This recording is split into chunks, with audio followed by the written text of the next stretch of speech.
জীবনে বিবাহিত জীবন আর অবিবাহিত জীবনের মধ্যে অনেক তফাৎ রয়েছে। বিয়ের আগে হয়তো আমরা এই সময় ঘুমিয়ে থাকি, কিন্তু বিয়ের পর পুরো লাইফটাই যেন কেমন চেঞ্জ হয়ে যায়। পরিচিত সব সম্পর্কের সাথে যেন বাঁধন ছেড়ে চলে আসতে হয়। আসসালামু আলাইকুম, আমি আরুষা। আজকে একটি সুন্দর ভিডিওর ব্লগ নিয়ে চলে আসলাম আবার আপনাদের মাঝে। আমার ভালোবাসার মানুষেরা, তোমরা সবাই কেমন আছো? তো গত ভিডিওতে আমি বলে দিয়েছি আমার বাবার বাড়ি থেকে মেহমান আসবে, তাই তো ঘুম থেকে অনেক সকাল সকাল উঠে আমার ঘরটাকে পরিপাটি করে নিলাম। সবার আগে ঘুম থেকে উঠে আমার কাজ হলো মাম্মামকে রেডি করা, তারপর নিজে রেডি হওয়া। বাট আজকের দিনটা আমি এতটাই খুশি ছিলাম আর এক্সাইটেড ছিলাম যে কোনটা থেকে কি করবো বুঝতেছিলাম না। আর ইদানিং আগের দিনগুলো থেকে আমার এই দিনগুলো একটু ভিন্ন কাটছে, কেননা পুরো ঘর গুছিয়ে আমাকে চলে যেতে হয় পার্লারে। আর আমাকে সব সময় হেল্প করার জন্য সোয়ার পাপা তো অল টাইম রেডি থাকে। আমাদের বিয়ের প্রায় 4 বছর পার হয়ে যাচ্ছে।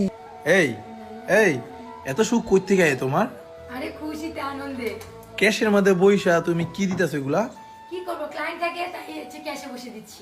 তো কি দিতেছো এটা বলো? হচ্ছে গ্লাস স্কিন পার্লার। আর এত খুশি কে তুমি আজকে? খুশি তার কারণ হচ্ছে আপু হচ্ছে আমার ভালোবাসার মানে যারা আছে সবার জন্য এই ভালোবাসা দিবস উপলক্ষে একটা অফার দিয়েছে। কি জানো? কি অফার? আজকে এবং কালকে মানে 13 তারিখ 14 তারিখের মধ্যে যারা যারা এটা পারচেজ করবে, এটা কি? গ্লাস স্কিন পার্লার ক্রিম, যারা যারা এটা অর্ডার করবে সেটার সাথে কিন্তু লিপ বাম একদম সম্পূর্ণ ফ্রি। তাই নাকি? কোন পেজে এটা? কোন পেজে অফারটা দিছে? শুধুমাত্র পেয়ে যাবে তোমরা বিটার কালেকশন পেজে। তাই নাকি? তাদের পেজটা কত ফলো? হচ্ছে 1,32,000। সো আপুরা আর দেরি না করে এখনই গ্লাস স্কিন পার্লার ক্রিমটি পারচেজ করে ফেলো আর সাথে লিপ বাম গিফট নিয়ে নাও।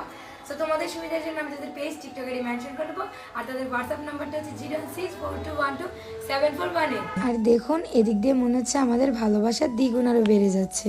এদিক দিয়ে অনেক আপুই আমার ভিডিওতে কমেন্ট করতেছেন যে আপু আপনি কি পার্লারে সবসময় থাকেন? অবশ্যই আপু, আমি অল টাইমই পার্লারে আছি, আপনারা সবাই চলে আসবেন। বাট আজকে আমার বাসায় মেয়ে মানুষের কারণে আমার পার্লারে যেতে একটু লেট হচ্ছে।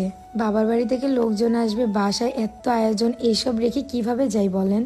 আর আমার আব্বু আম্মু যেসব খেতে পছন্দ করে আজকে আমার বাসায় সেই সব কিছুই রান্না হবে। সেই গ্রাম থেকে আমার বিয়ে 4 বছর হয়ে গেছে, এখনো তেমন কেউ আসেনি। সো তাই তো একটু বেশি স্পেশাল ভাবে সবকিছুর আয়োজন হচ্ছে।